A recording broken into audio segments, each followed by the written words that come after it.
Hello and welcome to episode 32 of Let Them Eat Cake. My name is Jack. My co-hosts are John and Ace. We'll be talking to Modern Insurgent today, but first, let's get into some headlines. I'm going to go first because I think I have the most boring stuff here, but I think it's a general thing that you need to do upkeep on every few months. And Western Europe, a lot of the governments are not doing well over there. Everyone has seen these protests in France over pension reforms and then recently a police shooting. So there's opposition in France, and they've basically been proposing France's version of the sixth party system, but it would be a complete rewrite of their government. It would pull power away from the president and put it more into parliament and more voting power in the hands of French citizens, which I think is a very popular idea right now with popular support. The Dutch government collapsed maybe 2 weeks ago or so, mainly over immigration issues, but it's complicated. Obviously, Britain, I don't know how anyone would support the Conservative Party at this point, but when your opponent is like, Assad didn't gas his own people, I can understand why you would still vote Conservative, even though they can't keep their government together. Then, even Spain and Portugal also have some interesting things going on. Portugal is more than likely going to be fine, but all of these things might be affected by the Spanish elections, which are a lot bigger. It even affects Britain because of Gibraltar, which is an economic powerhouse that's owned by Britain, that's technically in Spain, and it was exempt from Brexit. And because everyone hates Brexit, Gibraltar is now tied up in this thing where if the far right won the elections, which, spoiler alert, they didn't, they were probably going to try to annex it and basically force Britain out of there. So the left parties basically just got not demolished. They didn't do great in local elections. And for some reason, the president decided to call snap elections because it's one of those governments that decides that that's a democratic thing to do. They were expecting the right to do a lot worse than it did. It didn't do that bad. Technically, there was a stalemate that goes on, but he mainly did it to unite the left, which worked. And all these individual left parties all came together under an alliance. But what it eventually comes down to is that the deciding factor in the parliament is the Catalan independence movement. So they're definitely going to ask for a referendum as their demand. And if the Spanish president grants that referendum, he'll immediately be able to form the government, because in I think 2 weeks they have an election, and you need an absolute majority to win. So if they negotiate something by then, he'll definitely take it. If they don't, it's just going to end up in a stalemate, and then it's going to go to the next election where you don't need an absolute majority, and he's probably going to win anyway there too. But also, just because Gibraltar and Brexit get involved, it also affects the reintegration of Northern Ireland, because anything involving Brexit complicates the process there. But if Catalan independence referendum comes up, you can probably expect a referendum to also gain popular support in Northern Ireland. So Western Europe might potentially shake up mainly the entire world democracy at this point, because America, I don't know what's going to happen here. I'm still predicting the GOP is going to collapse after this election. So it might inspire a lot more collapses if everything in Europe keeps failing the way it is. It might. I just don't see Catalonia getting that, because I don't either. they have Barcelona, and Barcelona is the only thing people go to in Spain. So that's a massive money draw for them, which is a boon for Catalonia. That's my sort of hesitations there. The Catalonia government, well, the parliamentary seats, basically, I think it's the Junta, said that their priority is going to be Catalonia, not Spain. So they didn't even say they're going to propose a referendum. I'm just guessing that's going to happen, which a lot of people are. Yeah, I mean, it makes sense. So non-violent way that they can kind of avoid fighting. I think that's their best route to go. you can always get rid of the government in a violent way. Yeah, speaking of getting rid of the government in a violent way, uh, the West African nation of Niger, there were reports that the presidential guard had basically locked and prevented the president, democratically elected president Mohamed Bazoum, in his presidential palace, and that they basically just held him there, and they blocked off a bunch of ministry buildings that were near the presidential palace, stopped any staff from accessing their offices and things like that. And basically what appeared to be a coup, and has been, as far as we can tell, a successful coup. The Niger military announced that they would be basically taking over the government from here on out. They cited like some issues with insurgency groups, economic problems, and they just kind of what they saw as an overall failure from Mohamed Bazoum's government to kind of keep order going. The new guy in charge, his name is Abdurrahman Tishani.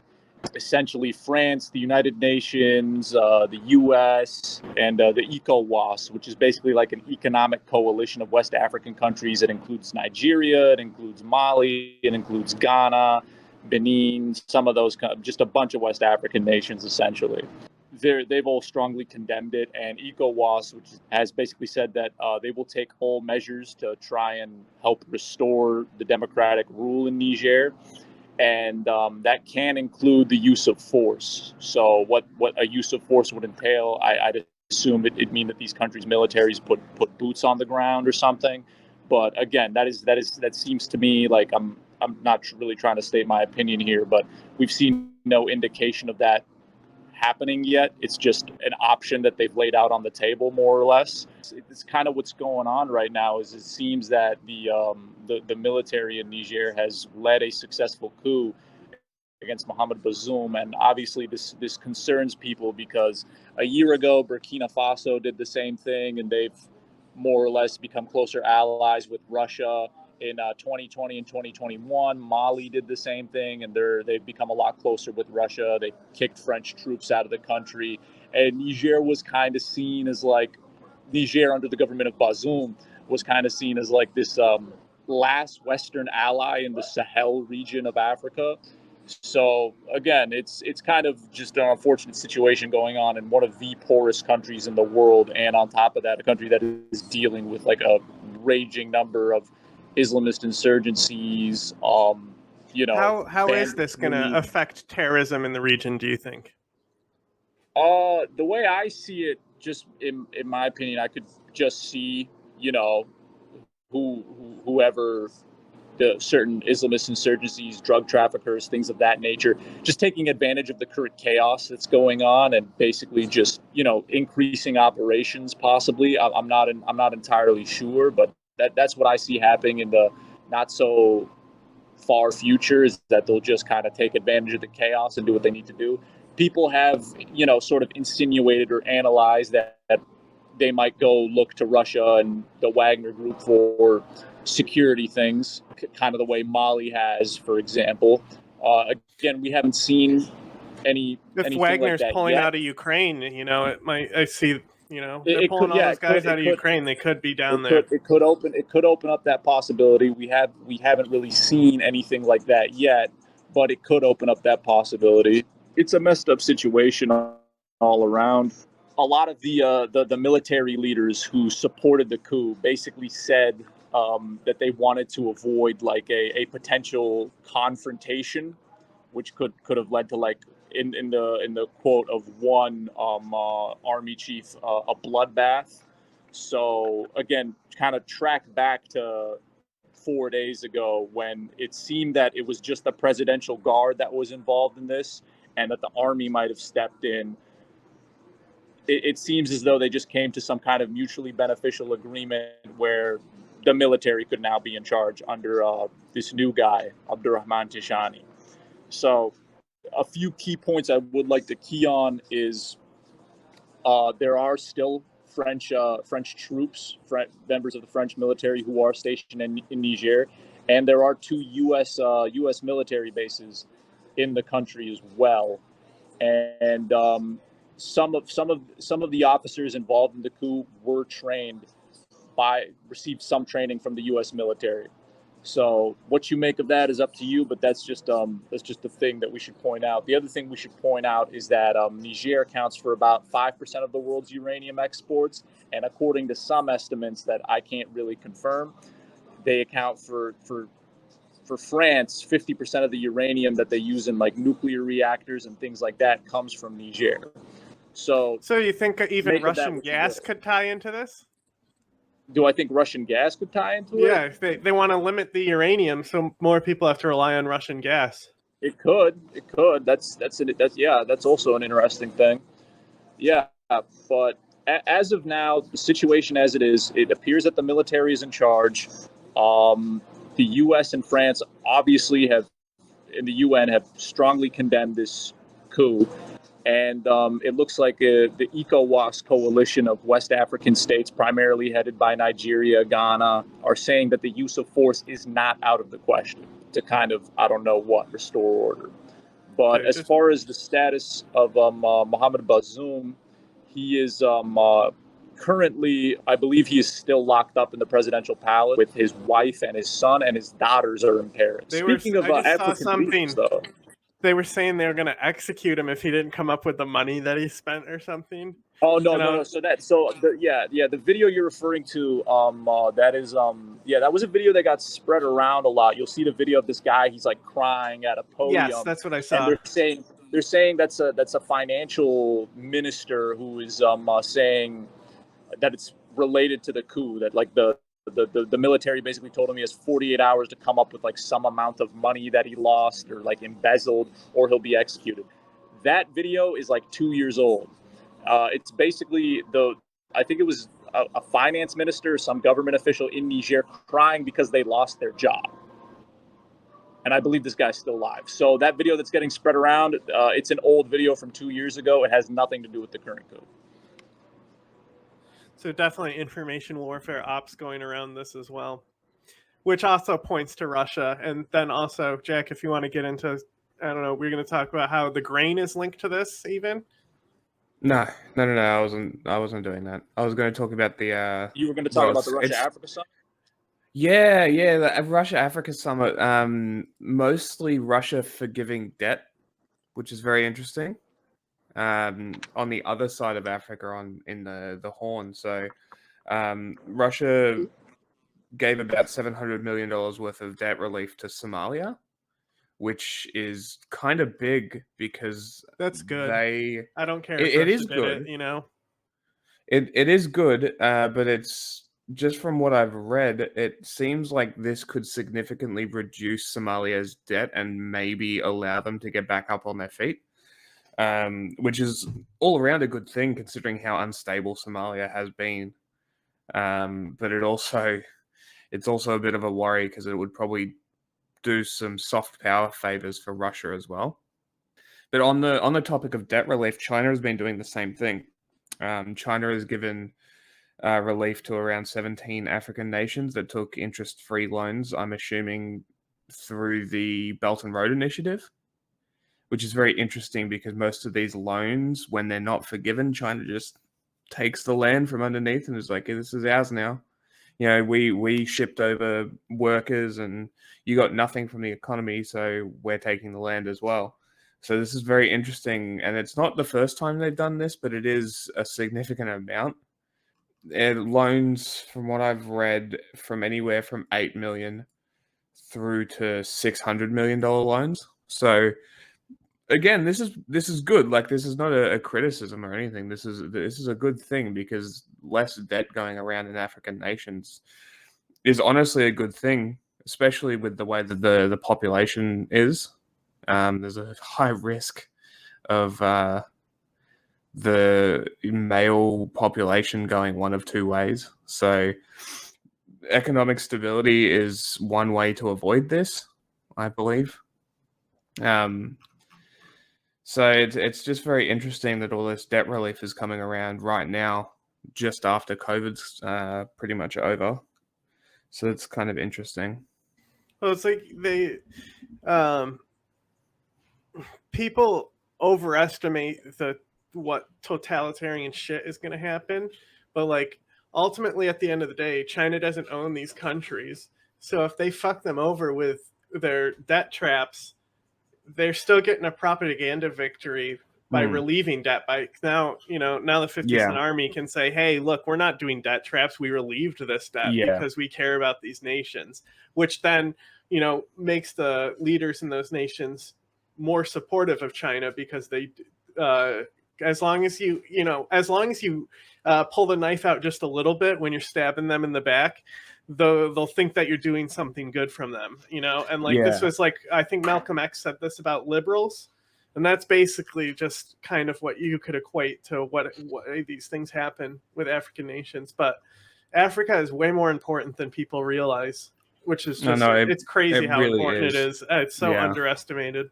Like especially if they form these unions that they've been looking at, they'll definitely have some level of power in the global stage, which is good considering the last 500 years.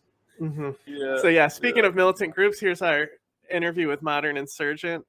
This is mainly Ace doing this interview while I'm pulling up visuals. Great interview, just going through different militant groups that are undercovered throughout the world. And then Modern Insurgent also just released a documentary. Do you know what this one that they just released is, Ace? Yeah, it's a collection of footage from foreign fighters in the YPG during the Siege of Manbij, I believe. And then we talked to them about, they just shot a documentary in Nepal that they're going to be releasing soon. We'll probably have them on again shortly, which will be an episode that, because we shoot a month ahead. So even if we have them on shortly, it'll be way down the road. So anyway, here's our interview with Modern Insurgent. We have a weapon more powerful than the British Empire, and that weapon is our refusal to bow to any order but our own, any institution but our own.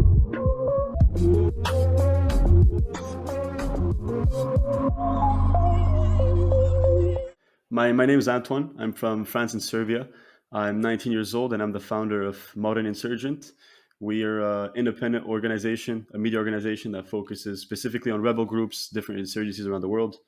And we produce articles, documentaries, podcasts, now a podcast. So exciting to be here, and thanks for inviting me. Thanks for coming on. Were you the one who was just recently in Nepal? Yep. I filmed our first on-the-ground documentary in Nepal.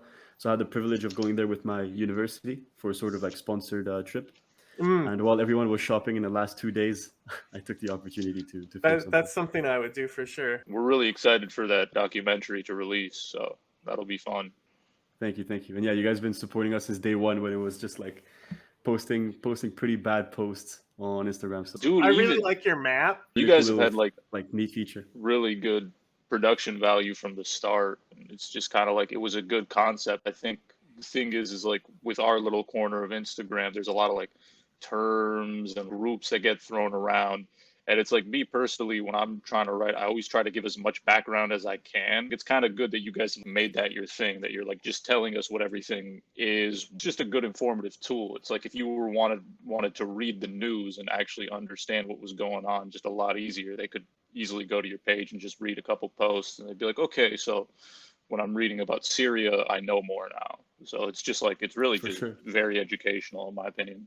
For sure. Yeah, thanks. That's the whole point, focusing on the really small scale. So then eventually it gives you a broader understanding. So speaking about focusing on small scale stuff, I think we have a few small scale things here. You want to start with the Free Papua movement?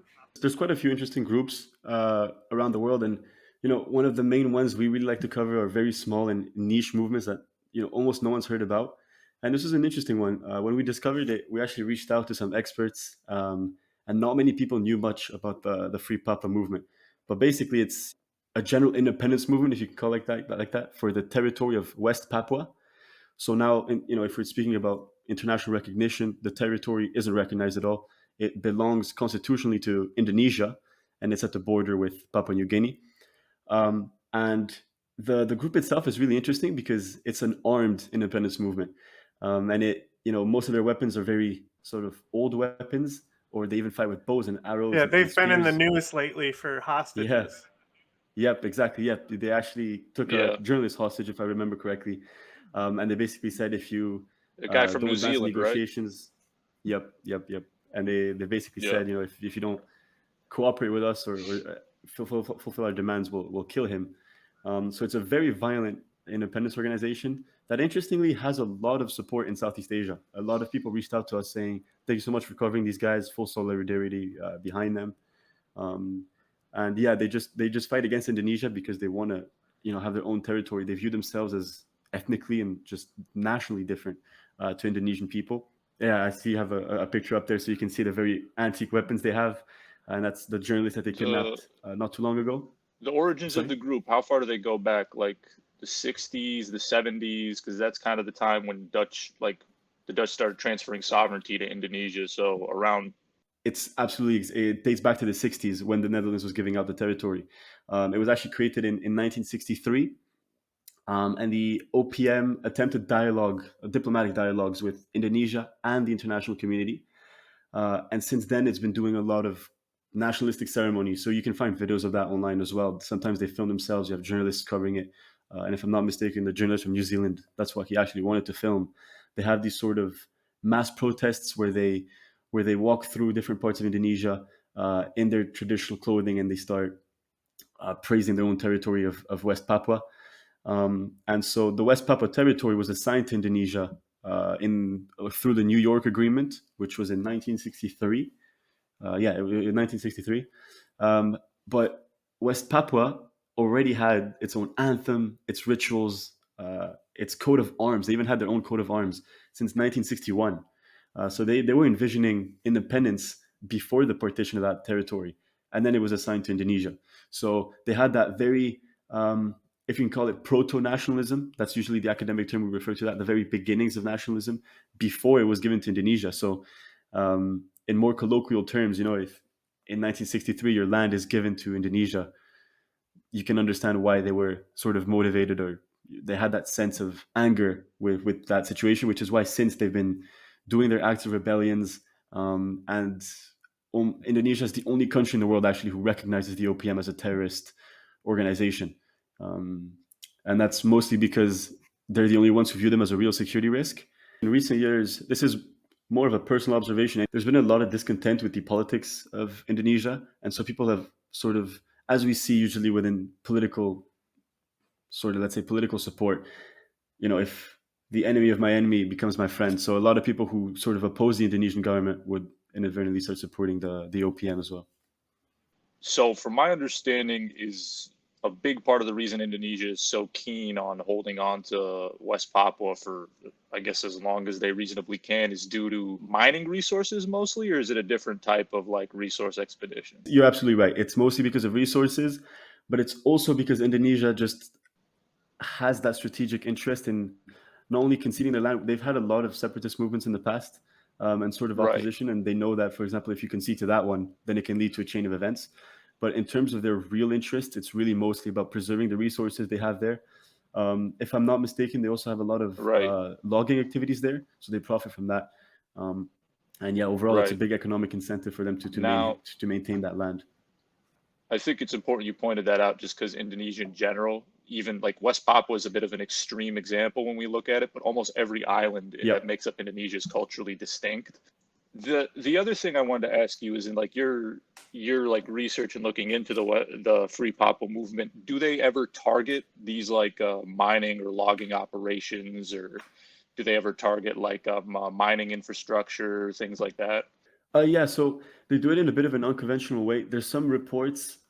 We finally most these through open source intelligence. There's a few sort of videos that circulate online where we can see them doing illegal mining. So what they tend to do is, instead of just attacking those places directly, they kind of leverage what profits they can gain from them. So you'll see them doing some illegal mining activities from here and there. But from reports, I'm not sure if they've actually fully attacked one of those, let's say, mines or so before. Right. Yeah.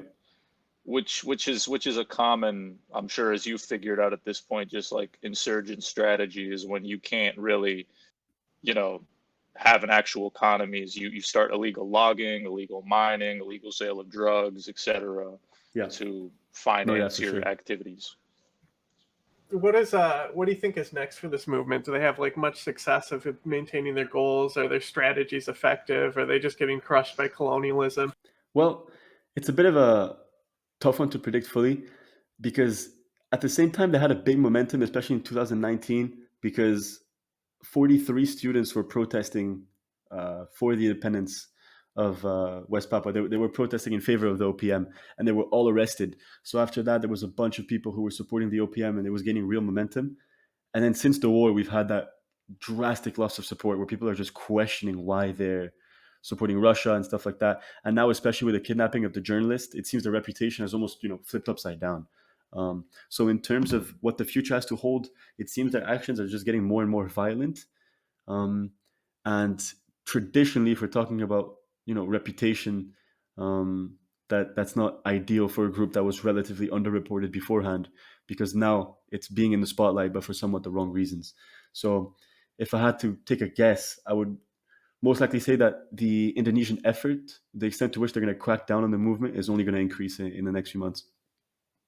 Because the one thing I've noticed from West Papua and just like observing it maybe in the last like year or two is there have been attacks launched by the Free Papua movement against just Indonesian soldiers in the area, or ones that are on patrol, etc. It seems like if anything, all it's going to take is like one more skirmish where 5 or 6 Indonesian soldiers are killed, and they might launch a full-scale operation. But that's just kind of some armchair analysis. No, I think it's a valid observation. I mean, this is a bit unrelated, but I think it's worth for the anecdote. For example, in New Caledonia, there's also a separatist movement. They had this big incident where they had kidnapped multiple French police officers to try and put out a statement, but that just led to over 20 deaths. The military reprisal by France was huge. And so I think here we'll get that same situation. You called it an armchair analysis, but I think it's a pretty valid concern that they might eventually try and do an act of resistance that's maybe beyond their reach. Was this in the 80s by chance? Yeah, the one in New Caledonia was in the 80s, if I recall correctly anyway.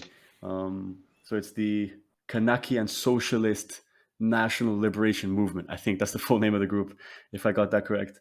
And they had an incident where, they tried to kidnap and even kill some French police officers, and that just led to complete chaos.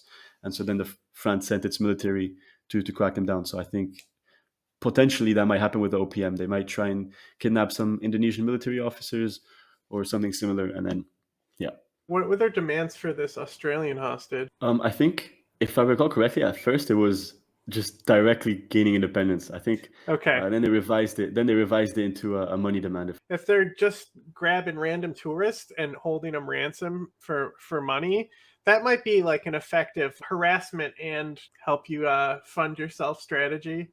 Actually, the Indonesian government isn't very keen on doing much to help the journalists, because West Papua is one of, if not perhaps in the top 5 most difficult zones to go in as any journalist.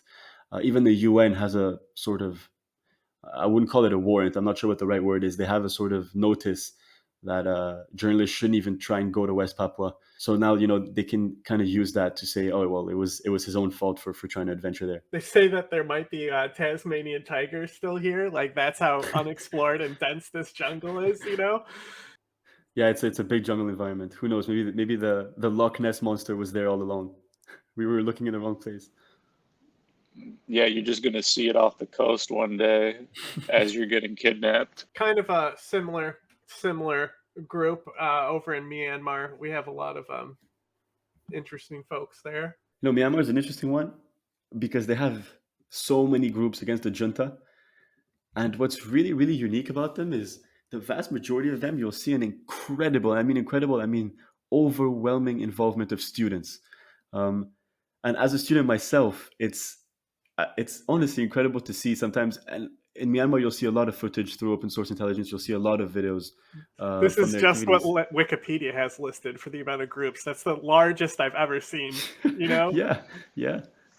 And there's still the offshoots from them. There's actually groups that started splintering back. So they were active back in the day, and now they're coming back from the Chinese border. So I think the list is even longer than what Wikipedia shows. But yeah, the amount of students doing those acts of resistance is absolutely remarkable, even from a neutral perspective, whether you agree with them or you don't. It's just remarkable to see so many students uniting against what they view as their singular cause. And I think the main one people talk about is the Myanmar People's Defense Force, the PDF. They gained a lot of attention, especially sort of in our Instagram, sort of corner, the community of open source intelligence, independent journalism, because there's been a lot of coverage on their use of 3D weapons, the internet, those kind of very contemporary approaches. And that's partly why they've been so successful in their fight against the junta. There's this sort of old expression, if I may use it for anecdote, just for the purpose of it, that most dictatorships or governments are led by very old men. And certainly with the junta, that's almost certainly true. And they have a very hard time keeping up with the modern approaches that those groups use. Their communication networks by themselves could have an entire dissertation, an entire thesis written on them. They communicate in ways that the Burmese government can't even begin to understand. So it's really interesting. And the PDF itself doesn't only have students. You see there's groups that are purely students. For example, the All Burma Students Democratic Association, if I'm not mistaken, or Democratic Organization, if I recall correctly. The gun he's holding is an FGC 9, which stands for Fuck Gun Control 9. Pardon my French. That's the name of the gun anyway. And it's a sort of patent that you can find online to make these guns. And so you see an incredible amount of them being used in Myanmar especially. But yeah, the PDF is such an interesting group, especially because they generally do push for democratic ideals, and they were birthed 2 years ago. They really, right after Myanmar fell to that coup d'etat in 2021, and when they overthrew the NDL, the National League for Democracy, the NDL in Myanmar, they instantly formed. I mean, they felt the need to protect their people, and a bunch of students came together as well and just joined the PDF. And so you'll see very young people. I mean, obviously I'm only 19, so they might be a bit older than me, but still very, very young at the leadership positions of that group. Really, really fascinating stuff. And the PDF has by far been the most influential stakeholder in the fight against the junta. Like I said, you have a lot of other groups. Yeah, the PDF has by far been the most influential one. One thing about Myanmar, just to track it back to what you were saying, as someone who doesn't really know much about navigating blocked internet, if you just look at the NetBlocks website and you see where internet is blacked out, it's often in Myanmar, and the fact that they can have as much outreach as they do, and you find them online as often as you do, it's very impressive. And like you were saying about the young people, it seems like every time you're looking at a video out of Myanmar, especially from the PDF, be it like a firefight or them manufacturing weapons or whatever, you do look at them and you're like, this guy looks like he's like 17, 18, they don't look very old. You're like, it seems like the only group where I kind of see like the combatants are usually like a little older is the Karenni. The Karenni, where it's like they're one of the few groups out in Myanmar where it's like when I see videos, I'm like, okay, that guy looks like he could be in his 30s or something, in late 20s.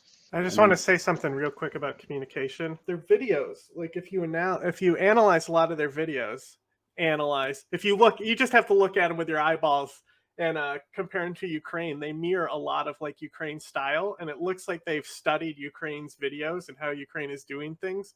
Because I mean, that's one of the main poles of influence probably Ukraine has had, is just the constant putting out of information. You could, if it wasn't a jungle, you wouldn't be able to tell a lot of stuff apart. And if the guys weren't in flip flops, there's conditions. But you know what I mean? Yeah, actually, the flip flops is a really good point. I think as informal as it is, I think it's important noting that unlike other warfare movements where you see they have traditional outfits, I mean, even the OPM we were talking about, they have their traditional clothing, a very unique style to them. When you look at the PDF or even the All Burma Students Association, the vast majority of them are just running around shooting in jeans and flip-flops, and it just adds to that weird aesthetic of the Burmese conflict that's so unique. And it's quite interesting dynamics as well, because you have such a wide gap between the capabilities of the Tatmadaw and then those groups, and yet the fight is still going on. It's really interesting to explore that. Is it a country that's just destined to just be in a state of civil war? Well, The truth is, even when the NDL was there, the National League for Democracy, they still had reprisal against the Rohingya population in the south. So even the highest standard of democracy we've seen in Myanmar of all time had still that internal conflict with certain minorities in the south that they were just forcefully trying to expel from the country. So people often blame that state of instability on poor leadership, dictatorships. But you'll see that many scenarios, the reason as to why there's so much conflict traces back all the way back to the partition of those territories. I mean, the way we, the West, once it was decolonizing, gave back Indochina and Southeast Asia was in a way that really didn't reflect any of the ethnic or cultural sort of guidelines there at all. And so now you see those weird scenarios, I think, in Cambodia, in Laos, especially in Myanmar, where you have so much diversity that was never historically together under one state, and now they're sort of forced to be put together. So I wouldn't say they're. Let's be hopeful. Let's be optimistic. I wouldn't say that they're forever in a state of civil war, but I certainly don't think they got lucky with their circumstances and their conditions. Something I did want to ask is who is supporting the Burmese military government? Is it who's their main funders? Who's selling them weapons? Who's backing them essentially? Well, the truth is, it's usually I'm very careful about labels like this that are sort of sensationalist, but I think for Myanmar it's completely true. It's been a just forgotten conflict. It really hasn't been. I mean, if you look at country support, no one supports the military, but then no one also supports the rebel groups. It's just kind of, we left it there. And you see that a lot of the times, even the rebel groups are asking for funding, they're asking for help. And sometimes you see the West show some hints of like, oh yeah, we care, but nothing's ever done to help either side. And in terms of the militaries, the Tatmadaw, the let's say the dictatorship, the junta's allies, I'm not sure at all if there's any country that's explicitly very open about supporting them. In my knowledge, anyway, it's really just a forgotten conflict. So also, just because there's no funding coming in, Myanmar is like number 2 in growing heroin behind Afghanistan. I guess if we're to believe the Taliban, it's number 1 now. So yeah. How is that coming in? Who's gaining from that? Is it all sides gaining from the poppy trade, or is it just one-sided? So yeah, kind of what we were talking about earlier. It's sort of to their own benefits. Rebel groups will hijack the resources they have. So we do see a lot of that trade coming in with heroin. But actually, I've heard that the Taliban have started cutting down on the extent to which they're trading those. Whether it's the opium poppy seeds or just direct production of heroin, they're cutting down on it a lot. So I wouldn't even be surprised if Myanmar is number 1 now in the world. Now, I haven't heard reports that the junta is directly profiting from it, but I'm sure both sides are. I think that's a really fair assumption to say. No, something I did want to ask you about is kind of a group that seems to have almost faded into obscurity, for better or for worse, especially given what's happened to the people that they, quote unquote, represent. The Arakan Rohingya Salvation Army. Are they still active? Have you seen anything from them? Do we know what they're up to? Are they more so, because you're dealing with, a majority Muslim region here, are they more so trying to protect the Rohingya people, or do they have like a more Islamist motive, etc.? I think now, especially, during the days of the National League, the NDL, the Democratic Party that was in power in Myanmar before the junta overthrew it, it was quite active. Most of their actions, if I remember correctly, started in 2016 or 2016, 2017, and they were really active. But since the Tatmadaw kind of took over, they haven't been incredibly active. They were sort of fighting in 2021, but this year I think they had I remember seeing this somewhere. They had a clash in a refugee camp. And so now they've sort of been a dispersed organization. One thing I do know for a fact about that group is they've had a lot of internal disputes. There was a very unclear structure. People were always fighting for positions of leadership. And that just caused sort of the movement to, I guess, what became the situation they're in this year. So kind of not fully dormant, but when they are active, it's not incredibly efficient attacks or approaches. I mean, they just had clashes in refugee camps, which isn't ideal for their cause. Right. Were any of the refugee camps where they had clashes in Bangladesh, or was it all within Myanmar? Because I remember vaguely hearing something about. Yeah, I think it was. Oh, it might have been at the border. To be honest, I think it might have been up at the border. But you're right; it had something to do with Bangladesh. So I think it might have been one of the refugee camps in Bangladesh, because Bangladesh is obviously taking a few of them in. So Well, if you want to keep talking about a group and a country in particular where insurgent groups love using resources to fund their operations, why don't we get into the March 23rd movement, or M23, in the DRC, Democratic Republic of the Congo? They, from my understanding, is they claim to advocate for Tutsis. If you know your history, right, the Tutsis were the subject of a genocide in Rwanda in the 90s, and they claim to advocate for Congolese Tutsis. So basically, Tutsi people in the Congo, and it is they've been supported by Rwanda. And just recently, actually, there's been a UN report that comes out that's basically saying, like, yeah, despite exactly. whatever the Rwandan government might say, we've quote unquote independently verified that they are being Yeah. supported by the Rwandan government. And France just came out like 2 or 3 days ago, I believe, condemning like Rwanda's quote unquote like ongoing support for the M23 movement.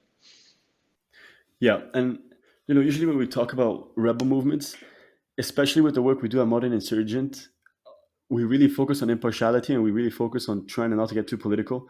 But with the M23 movement, it's genuinely almost impossible, just because the entire backing of the group is dependent on sort of political opinion. I mean, it's really incredible. The group itself, wasn't even destined to become, let's say, an insurgency as such.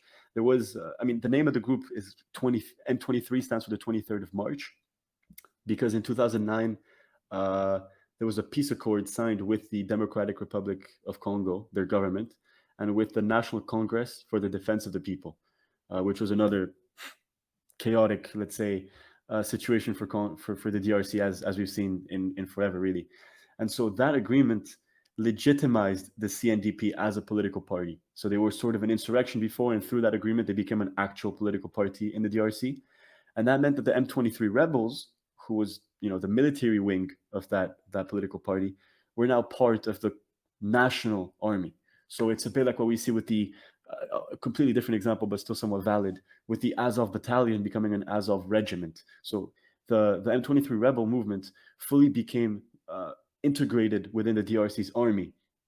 But then 3 years later, in 2012, the DRC's government backstabbed the M23, and they signed a peace agreement that ousted the M23 from the entire national army. And so since then, obviously, the members of the M23 rebels have completely become mutineers. They've started fighting back against the DRC, and they were mostly based in the northeast, or just in the east, not in the northeast, in the east of the DRC, in Goma and North Kivu.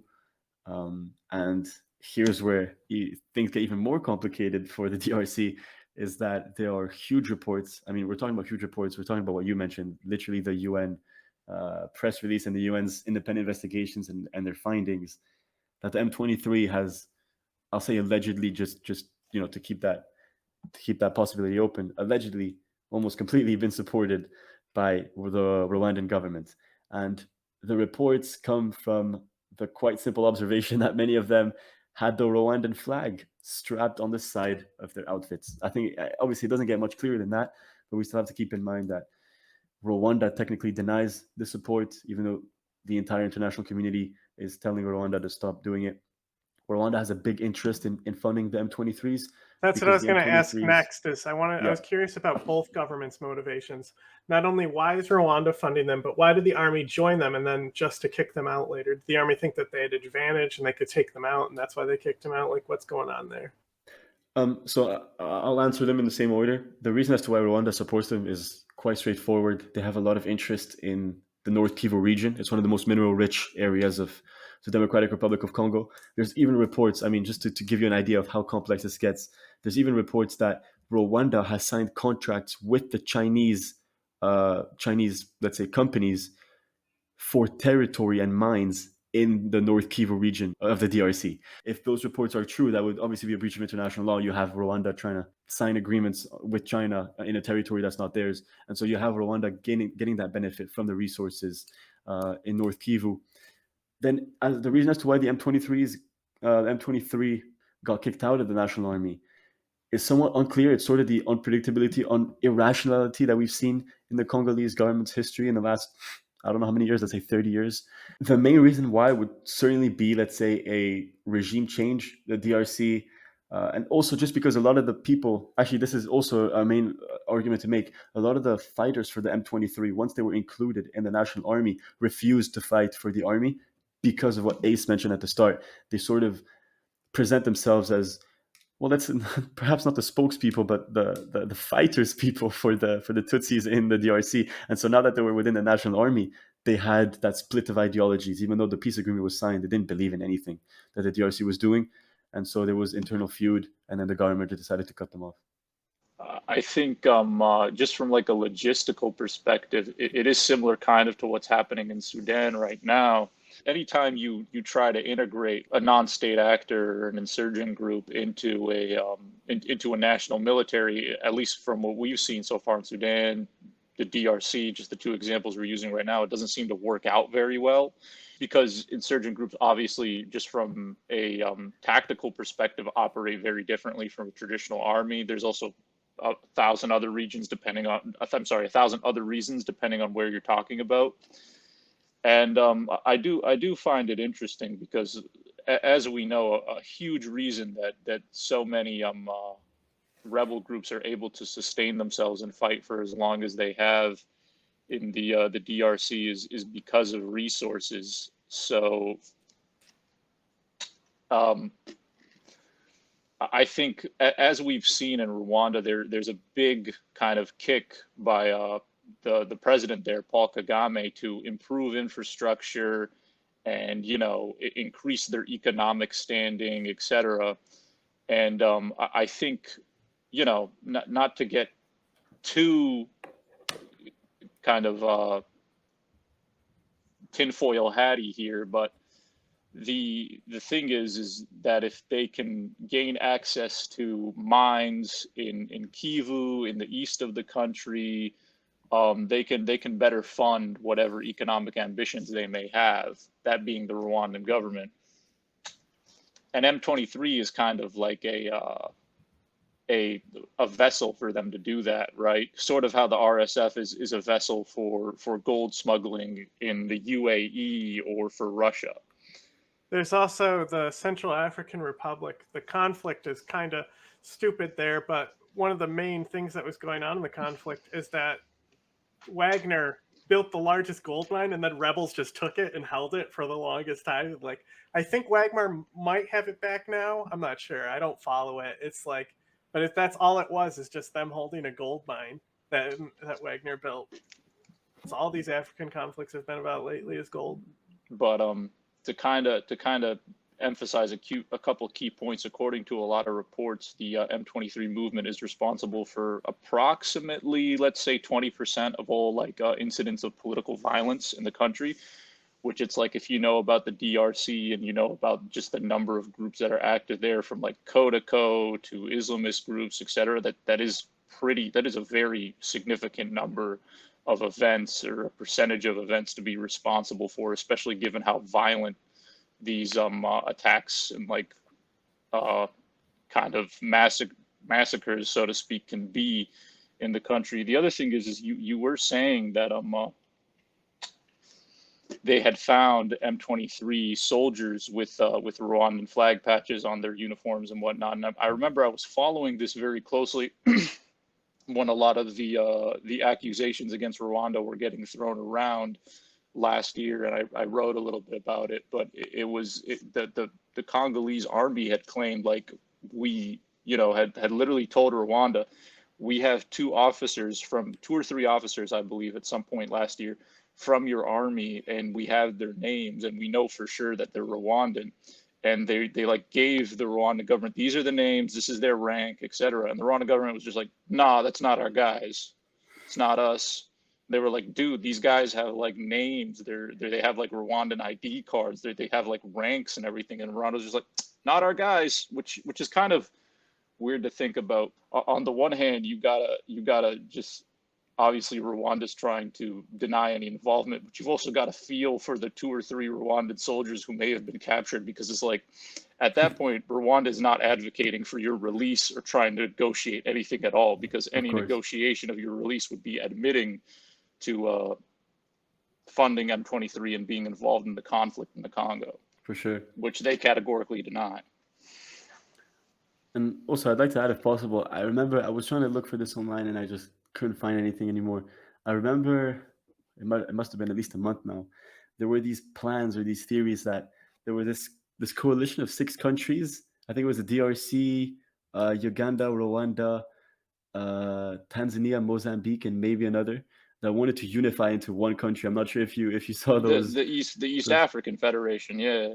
Yes, is exactly. Yeah, we've talked about it a little bit on this show. Yeah. The thing is, that would be absolutely impossible to even think about, given that so many of these countries are involved in backing certain rebel groups in the DRC. And so it's always interesting when I see, I think you'll see it in Kenya and Rwanda first. If anything, it's going to appear Kenya, Rwanda first, and then we'll see what happens from there. But they do have like infrastructure projects that they're funding together. Like I think they are funding a new pipeline through South Sudan to cut off Sudan's oil refinery. Yeah, there was also one in I think it was called a DERG project, DERG. Maybe I'm mistaken a bit, but yeah, similar, like huge pipelines, huge infrastructures. Those countries tend to help each other that way, but they haven't helped the DRC as much. That has to be admitted. Right, and it kind of just speaks to, I guess you could say, like the quote unquote like tragedy of the geography of the DRC is they have all these resources, they have an insane amount of land, but they have no ports. So ultimately, just because of political instability and just because of their own geography, they become like sort of a breeding ground for, interests and different groups who want to take these resources and then send them somewhere with a port where they can import, export, and ultimately, none of the money is being invested back into the Congolese people. It's either going back into, political figures' pockets, or it's going back into funding rebel groups who are terrorizing the populace. It's just, the whole situation in that country is just very, very like tragic. So this is mostly an opinion, I will admit. This doesn't have anything to do with sort of the things we do at the Modern Insurgent. This is just my observations, especially from the work I do at university. I've noticed a lot that usually if a country has experienced a lot of harm, or let's say, as we've seen in Rwanda, genocide, countries, especially in the West, will be more lenient on punishing those countries for the crimes they do today. And I draw that observation mostly from Rwanda and Israel as well. Those 2 countries have clearly had a lot of debatably questionable activities, whether it's to do with the whole Palestine question, or obviously once again with Rwanda with the M23 rebels, but we don't seem to be punishing them or putting sanctions on them. And it's almost as if that guilt of the Rwandan genocide, the Second World War, with the Holocaust, still remains today, and that's why many of the countries don't want to punish those states.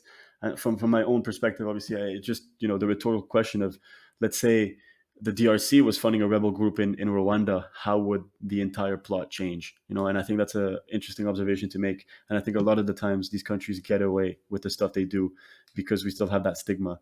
And of course, there's a big political, especially in terms of power play, there's a whole political incentive as to why Western countries don't want to punish Rwanda as much. Rwanda has sort of become the Western hotspot of the, let's say, southern half of Africa. Paul Kagame, he's managed to get Rwanda out of poverty, but that's obviously been to the profit of sometimes the West, but now mostly China as well.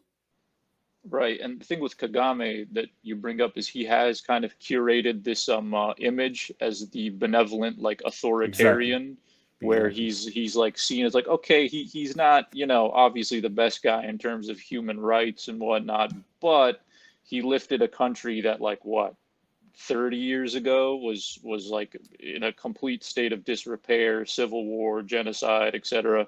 And he's built them up to like one of the, if we're looking at Africa, it's one of the premier like economies in Africa, and it's one of the kind of just places where people want to do business, and he's done a lot for the infrastructure there, etc. So again, like you just said, it does come down to like leniency because of whatever economic or social benefit is seen as having Kagame rule over the country. Well, it's also not our place to just be overthrowing people. Oh no, I'm not suggesting we overthrow anybody. We tried that with Saddam, and it didn't work out so well. Yeah, I'm not suggesting we overthrow anybody. Israel's an interesting one because when they first started out, nobody gave a fuck about them. Nobody was on their side. So, I mean, since we're talking about Israel, the Grey Wolves totally hate Jews, right? They hate everyone who's not Turks. Yeah, the Grey Wolves are a bit of a weird group, especially now because of their Erdogan elections.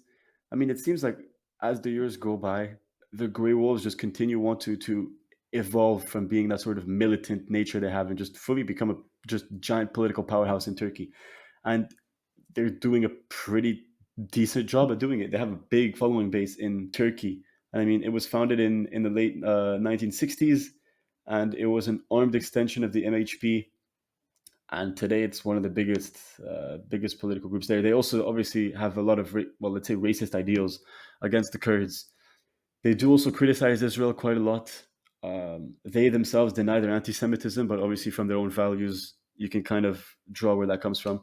But yeah, I think the main thing is that Kurdishophobia that they have. The Grey Wolves are a pretty hardline group when it comes to having phobias of other ethnicities. They deny the Armenian genocide. The government doesn't recognize it either, so why should they? If you're the fascist group, why are you going to recognize it? Yeah, but the Grey Wolves, they're a very interesting group to me also because, this is more of an informal observation, but, they themselves consider themselves to be very, let's say, borderline fascist group in Turkey. Usually when you think of a fascist group and you see the violence they do, you expect them to be very, very big guys who do a lot of violence. And there's multiple incidents, you can find it online, of Grey Wolves being attacked by Kurdish groups in Turkey. And you can see them sort of like running away or retreating. And I think this year there was actually an incident where the MHKP if I mistook the abbreviation, I think it might be the MHKP. Anyway, it's a Kurdish group based in Istanbul. And they confronted these Grey Wolves in the street and started throwing bottles at them. And you can see the Grey Wolves retreating. And so there's actually constant clashes in Turkey between Kurdish groups and the Grey Wolves. And the Grey Wolves specifically target Kurdish communities.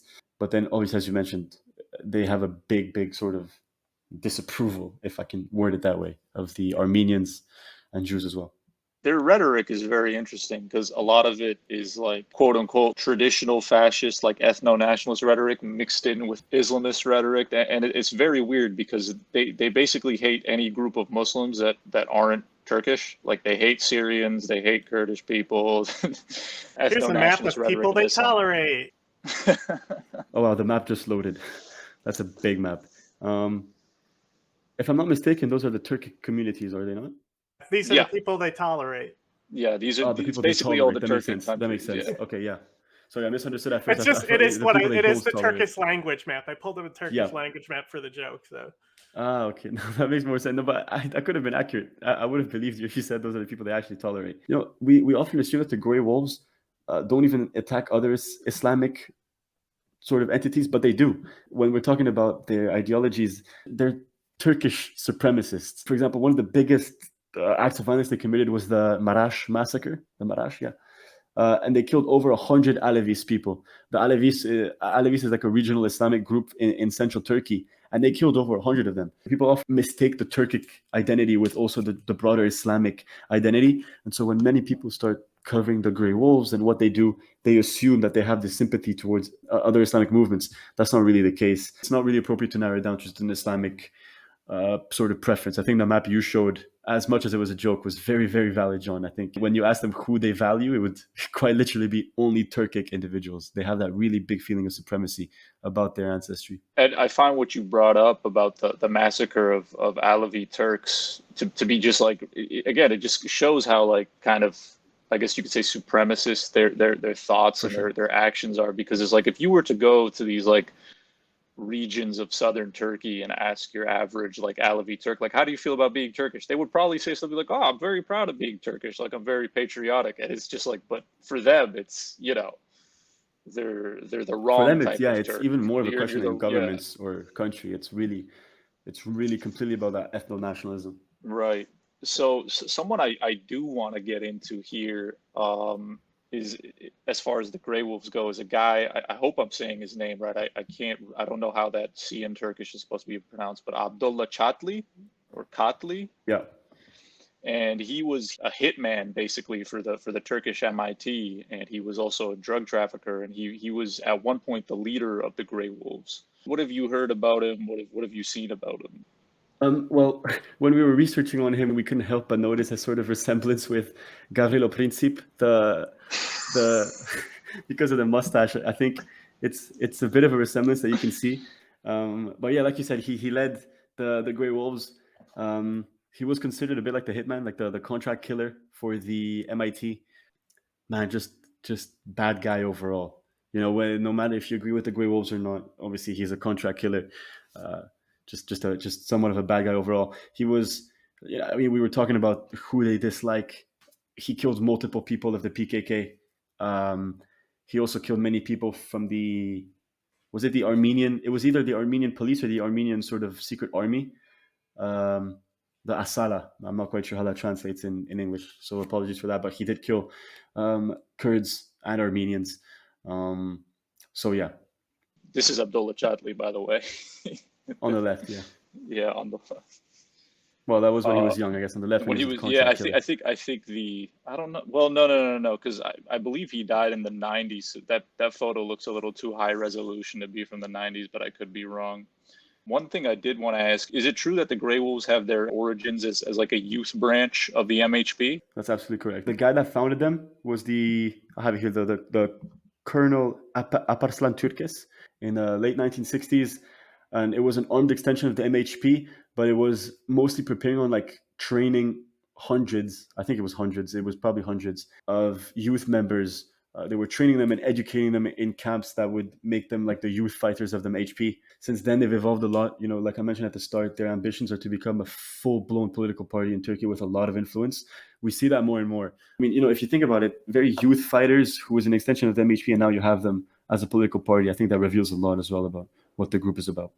What was their relationship like with the Turkish president Kenan Evren's military government in the 80s? Were they tolerated? Were they, sort of supported, or were they just kind of left to do whatever? Like, how was that relationship like? Because there's a lot of analysis right now between, For sure, Erdogan and his relationship with them and how he's aligned with the MHP in the past. So I was kind of curious, because Kenan Evren's government is kind of like, ideologically at least, the exact opposite, or mostly the opposite of what I would imagine Erdogan's like AK party is like. So I was just wondering how their relationship may have been like with Evren's military government back then. yeah. It's the relationship of the Grey Wolves with that in the 1980s is a bit like a fairy tale start and a terrible finish. At the very start, they had the support. I'm pretty sure even the protection. So, like in cases where there was escalated tensions, they would have even the protection from the Turkish armies, the Special Warfare Department. That's what they called it. And so, with that Turkish military behind them, the Grey Wolves basically became like a death squad, and they could operate without legal constraints. They could essentially do whatever they liked, and they would have, like I said, the protection of the Turkish government. And so, in that time, they gained a lot of influence, did a lot of stuff, did a lot of activities as well, campaigning activities. But then, towards the end of the 1980s, they started warring with left-wing groups. And so the Turkish government's special warfare department didn't really approve of that as much anymore. They were like, well, we're supporting you, but now you're fighting back against our own people. They started fighting between left-wing groups in Turkey just because they were supporting certain Kurdish movements or stuff. And so then it became so intense, the Turkish military intervened, kind of distanced themselves from it. And the Grey Wolves retaliated by planning a coup d'etat against that. And so then there was the military takeover, which is what we were talking about. And then the Grey Wolves were completely banned in Turkey. So they couldn't do anything until around a decade later. I think maybe it was like 15 or 16 years later. They couldn't do anything because they were banned. And so that was mostly in the 1980s. One thing I kind of did want to get into is how much their reach and sort of their influence, and I guess you could say like the Gray Wolf salute has how far it's made it. For Yeah, example, I we'll think this see. is their like welcoming Yeah, logo, I think. yeah. You'll see, which by the way, that apparently has been banned in Austria. Well, I'm in Austria, so terrible So thing to be doing. that Terrible thing to be doing. it was banned 4 years ago apparently. But and in Makes sense, yeah. 2020 the group was banned from France.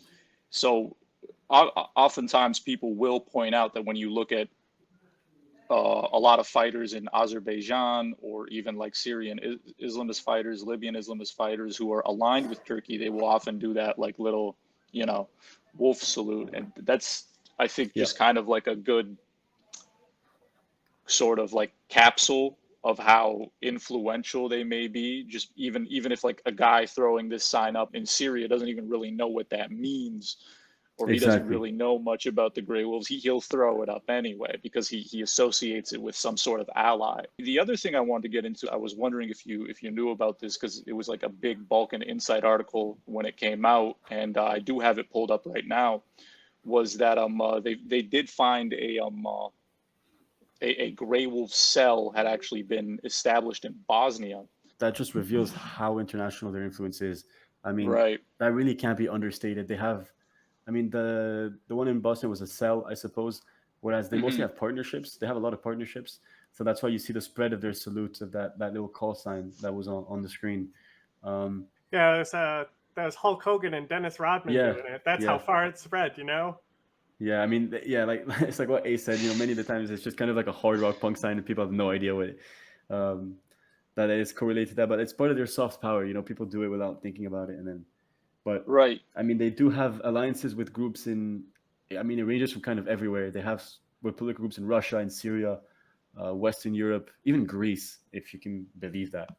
And the thing is, what's interesting is that sort of inconsistency. I mean, we talked about their attacks against Islamic groups in the 70s, but then they have some partnerships with some Muslim identity groups. So, for example, you see some pro-Chechen alliances with the Great Unity Party.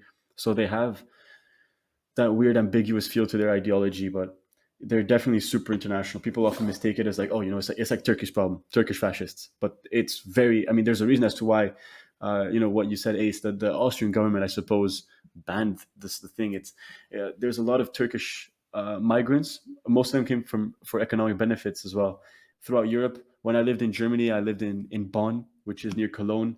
And there's this one park called Bad Godesberg, which has an incredibly high number of Turks. And so, there's then that we kind of see that with most, let's say, movements of migrants in the world. You see that development of then, well, they make their own political movements abroad. And so the Grey Wolves have definitely succeeded at doing that. Right. And I think something that's often forgotten when we talk about like Turkish migration into Europe is that with those like Turkish migrants, there were a lot of Kurds from Turkey, so people of Kurdish descent who came along with them. And if anything, it's kind of smart on part of these like governments to sort of ban these things just because it can cause unnecessary provocations, which can turn one thing into another. And we know how fighting works. Like people can get mad. For sure. Absolutely. So let's transition to the last one here. That goes back to the 16th century. I don't know much about this. This is actually, I'm kind of glad, John, that you mentioned it goes back that far, because that is something I wanted to ask you, is that when you look into like the Mapuche movements in Chile, the thing that often comes to mind is things that'll come up a lot is they'll talk about like different uprisings that the Mapuche people led in like the 1600s, the 1700s, the 1800s. And when you're dealing with like the Americas, they're all in some form or another, some kind of like colonial state. So would you say like the current Mapuche movements are like organized into like a single group, or would you say it's more so protest movements for like just kind of the general like interests of the Mapuche people? So the Mapuche would be even older than what you guys think. There's evidence from what archaeologists think that Mapuche culture, as we know it, or some variations of it, date back to like 500 BC. Like it's a very, very old culture of people, and a beautiful one as well. When you research it, they have really an absolutely incredible culture. But if we're looking at the movements today that represent the Mapuche culture, there are specific groups that actually operate on behalf of the Mapuche. So, usually when you type it online as well, if you type like, let's say, Mapuche conflict or so, you'll see names here and there, but most of the time people refer to broad protest organizations or just the general ideology of the Mapuche people, and their liberation, sort of, or their rights. But there are very specific groups who act independently, and they're armed as well. And they're completely illegal in Chile. They're usually in the Arauco, Mayeco regions, so sort of central Chile, where the Mapuche can be traced back to. And I think the main two, you can look at the Weichan Aukumapu. So people, it's quite tough names to remember, but it's the WAM, the WAM. And then you have the Coordinadora Arauco Mayeco, which is the CAM. And so those are the two biggest groups that sort of represent the Mapuche in Chile. They're both insurgencies. They operate mostly in Bio Bio, and then, like I said, Arauco, but also Los Rios, so different regions in Chile. And what's interesting is they've been active since, let's say, one of them since just before the 2000s, and the other one since, let's say, 2011. So here you have a picture of the CAM. They've been active since around like 1998, let's say, maybe 99, as an actual insurgency. And then if you look at the WAM, they would be active since 2010 or so. But the actual culture dates all the way back. And so that's why it's possibly like the one type of struggle you should put in the definition of underreported. I mean, a lot of the people have briefly heard of the Mapuche conflict, and even I've less. I've seen the flag before. That's all I really know about it, is I've seen the flag. Hey, all bias aside, it's a badass flag. And it's really interesting how these groups operate, because they have that mix of jungle warfare, that sort of guerrilla warfare, and at the same time they have their political organization side to it. Really, really interesting stuff. But the Chilean government really disapproves of it. Very hard crackdown. There's been literally like entirely new military operations. So, for example, in France, after the terrorist attacks in 2015 and 17, you had Opération Sentinelle, where like you have like police officers armed walking through the streets of Paris. You kind of have that in Chile for the Mapuche. So they have their own special military units who go into the jungle and specifically look for WAM and CAM fighters to fight them and crack down on what they view are like Mapuche terrorists, quote unquote. So they take it very, very seriously. Huge crackdown. And actually, it's illegal in Chile to have a contact in the Mapuche guerrilla groups. So just having a contact with one of these people is very dangerous. I think it's also worth noting that the main way that these groups are organized, I mean, the Mapuche, you can think, are one people. So how come there's multiple groups? The reason being is they're very focused around that sort of, not necessarily factionalism, but they operate within their smaller groups within Mapuche territory. The Mapuche people is a huge community. They're more confederalist, tribal confederalist based. In a way, I think that's a valid way to put it. And it's a very big region in Chile, a very, very big. I think if you combine the three regions that I put, that's a big proportion. Obviously not the majority, but still a significant proportion of the country. And so it would be almost impossible for there to be one unified group. So they operate in small cells. Obviously now, since the crackdown of the government, it's also just easier to get away with things if you're multiple different, if you're smaller scale. When you do look into this like conflict, you find out that the Mapuche are generally, or Mapuche, is Mapuche the right way to say it?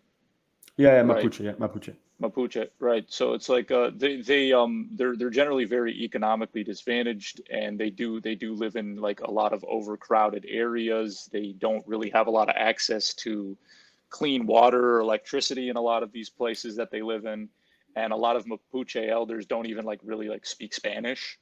A lot of like older people in the Mapuche community, they like, which is the official language of Chile. The thing I did want to ask you is it seems like kind of going back to how the natural resources don't get invested into the areas they come from, is that a big point of contention for them, and rightfully so, is that Chilean forestry companies tend to exploit their traditional forest lands, and they're involved in the logging business. And obviously this business does contribute heavily to the economy and GDP of Chile, but not so much to the economic benefit of the regions that are mostly populated by the Mapuche, which is where they're sourcing a lot of this logging and forestry operations. So two things I did want to ask you: have any Mapuche armed groups gotten involved in the illegal logging trade in order to fund their operations? And the second question was kind of similar to my question about West Papua. Have they targeted any of these companies? Have they targeted any of their logging infrastructure, things like that? So I'm gonna have a very unique way of answering this. I promise it'll make sense when I get to it. But I think the best, most interesting way I can describe it is if I take you on a story on why we call Manhattan in the U.S. Manhattan. I promise this will make sense in the end. When settlers arrived in what today we know as the United States, settlers wanted to buy New York, or what we know as Manhattan. They wanted to buy the Manhattan region to native, let's say, Indians, and obviously the native Indians didn't have that concept of buying land. They didn't understand it. They were like, you can't just buy land. That makes no sense. So they offered a very low price. They got money from the settlers, and they actually laughed at them for thinking that you can just buy land, because that wasn't something they conceived to be possible. And Manhattan in their language means white man. And that's the same word they would use to describe crazy people. So actually native Indians had such a completely different understanding of how land works, that when the settlers wanted to buy Manhattan, they called them crazy white people, and they associated that, those two words together.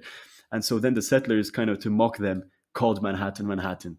So the reason as to why I'm mentioning that is exactly because of what you're saying, of the way these different cultures perceive land ownership. They perceive the respect towards the environment around us. The Mapuche specifically, in their approach to resistance, are entirely based around the preservation and the support of their territories. So unlike other groups that tend to get involved in, let's say, illegal logging, illegal mining, the Mapuche do the complete opposite. They have these entire operations. They call them órganos de resistencia territorial, which in English just means territorial resistance organs. And they will take up land, or sort of, places that are, like forestry infrastructure, basically, where the government was planning on doing logging. And what they will do, especially the CAM has been the most active in doing this, is they're not only going to burn the transport trucks, they're not only going to destroy the offices, they're going to sabotage all the sort of plantations for logging and stuff. But after that, they're going to take control of the territory and regrow everything there. That is something insanely fascinating to me. The way that they have that approach to resistance is to show that sort of, confrontation to the government almost. And they see it as recuperaciones productivas, which in English just means productive recuperations. So it's a way of occupying the land and utilizing it at the same time. So all the land that they capture, they view it as a true gift, because they're not going to do any illegal mining, illegal logging. They're going to start basically preparing it for the plantation of different crops. They're going to use it in a very sustainable way. They're going to use it for agriculture, for plantation. And that's honestly something that's incredibly fascinating about the Mapuche, especially the Cam and the Wan, because they both do this. There's something incredible. So it would just be kind of against their principles to really retake somewhere where there may have been a forestry or logging operation. Absolutely. And use that to fund themselves. That's actually really cool. I think that's pretty noble and honorable in a lot of ways. That's very principled for them to do. Yeah. But very, very interesting. And yeah, when you see most of the Mapuche guerrilla groups, they're very similar in that understanding of, we don't believe in private ownership of land that much. They don't necessarily believe in the, let's say, the dynamics of it all. And so usually when they do that approach to resistance, the way they combat it is they try and defy that status quo, which they view as sort of like a westernization of territory. That's the way they call it. You want to plug some of your stuff? Sure. I mean, first, I'd like to thank you guys, obviously, for inviting me. Great conversation. Also, thanks for your support. Your pages are great. So the first thing I want to plug is more of the content that you guys do. We do a lot of dumb shit on YouTube right now, too, just to try and we're trying to just boost our views. because YouTube wants you to post constantly. So We're gonna that makes sense. pull a bait and switch on YouTube. We're gonna like lure people in with dumb content, and then we're just gonna like slam them with information. But yeah, otherwise, if you're interested in seeing more rebel groups, not seeing more, but seeing more content on rebel groups, more insurgencies, we make scholarly content on our website, moderninsurgent.org.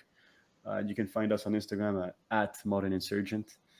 And yeah, we're on Twitter. And what's the planned release date for the documentary, man, in Nepal? Well, for the Nepal documentary, we're not fully sure yet. I think very early July, hopefully. We have a documentary coming out in the next few days on Ultima Generazione, which is an Italian group, a climate change activist group that sort of blocks roads. We interviewed one of their members, so we'll be making a bit of a report on that. The Nepal documentary is our first on the ground one, so I really want to edit it to like perfection. So let's say early July, and I think I just have to work on it even more.